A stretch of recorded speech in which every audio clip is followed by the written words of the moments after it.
आज की वीडियो में बात करेंगे कि दाखिल खारिज निरस्त कैसे होगा। सपोज दैट मैं आपको एक उदाहरण दे दूं, यदि किसी व्यक्ति ने रजिस्ट्री करवा ली है और रजिस्ट्री के बाद दाखिल खारिज करवा लिया है, या मान लीजिए किसी व्यक्ति ने रजिस्ट्री नहीं करवाई, मान लीजिए वसीयत द्वारा दाखिल खारिज करवा लिया है, तो आप किसी भी दाखिल खारिज को निरस्त कैसे करवा सकते हैं। देखिए कई बार क्या होता है, मान लीजिए किसी ने गलत तरीके से दाखिल खारिज करवा लिया है तो उसे निरस्त की ज़रूरत पड़ती है। ठीक है, तो वही बात करेंगे कि आप किसी भी दाखिल खारिज को निरस्त कैसे करवा सकते हैं, पूरी प्रक्रिया क्या है। इससे पहले मैं आपसे कहूँगा कि यदि आपका कोई भी प्रश्न है या मुझसे आप कॉल पर संपर्क करना चाहते हैं तो कॉल-मी-4 ऐप के थ्रू बात कर सकते हैं। इस ऐप की लिंक वीडियो के डिस्क्रिप्शन में हमने दे रखी है। आते हैं अपने टॉपिक पर। देखिए सबसे पहले मैं आपको बता दूं कि सबसे पहले आप कोई भी ज़मीन खरीदते हैं, कृषि की ज़मीन जैसे मान लीजिए आपने कोई खरीदी है, तो वहाँ पे सबसे पहले आप रजिस्ट्री करवाते हैं। रजिस्ट्री के बाद अगला जो स्टेप होता है वो होता है कि उस ज़मीन का दाखिल खारिज, यानी कि वो ज़मीन जो है सरकारी रिकॉर्ड में अपने नाम करवाना। ठीक है, तो सबसे पहले रजिस्ट्री, उसके बाद दाखिल खारिज। ठीक है, रजिस्ट्री के बाद जैसे ही आपने मान लीजिए 1 तारीख को रजिस्ट्री करवा ली है तो उसके 30 दिन बाद ही, लगभग 30 दिन बाद ही आप उस ज़मीन का अपने नाम दाखिल खारिज करवा सकते हैं।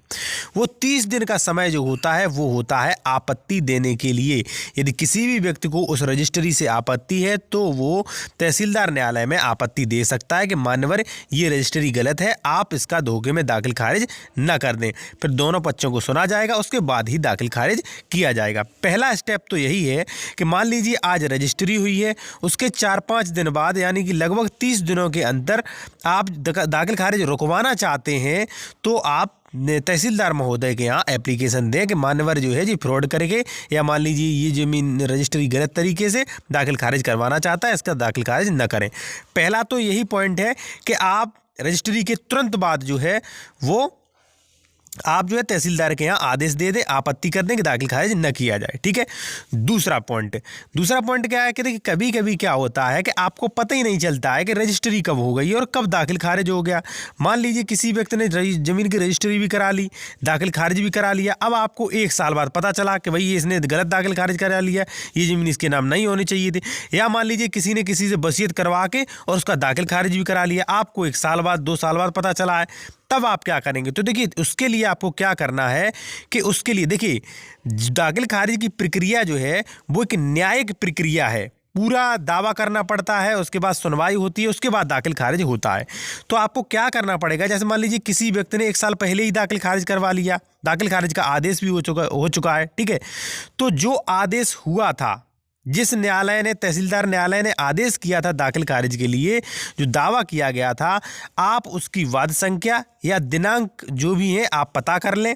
पता करने के बाद आप किसी एडवोकेट के थ्रू रेस्टोरेशन प्रार्थना पत्र जो है वो तहसीलदार के यहाँ दे सकते हैं कि मान्यवर जो आपने पिछली दिनांक जिसको भी दाखिल खारिज का आदेश हुआ कि मान्यवर इस दिनांक को जो आपने दाखिल खारिज का आदेश किया है वह बिल्कुल गलत है, कृपया मेरे पक्ष को सुने।